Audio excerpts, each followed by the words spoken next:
yan ha. Dahil yan ay salita ng Diyos, mangyayari. Amen? Amen. Kaya ibinigay niya, ayan, kaya't ibinigay niya ang kanyang, anong nakalagay doon? Kaisa-isang anak. Sino yon? Si Jesus.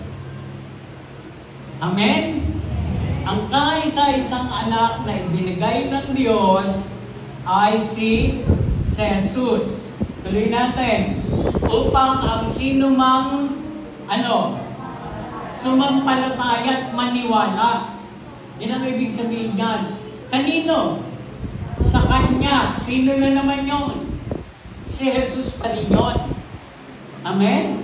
Kung sino man ang sumampalataya sa Kanya ay hindi ka mapapahamak, kundi magkakaroon ng buhay na walang hanggan. Pero inumpisahan sa pag-ibig.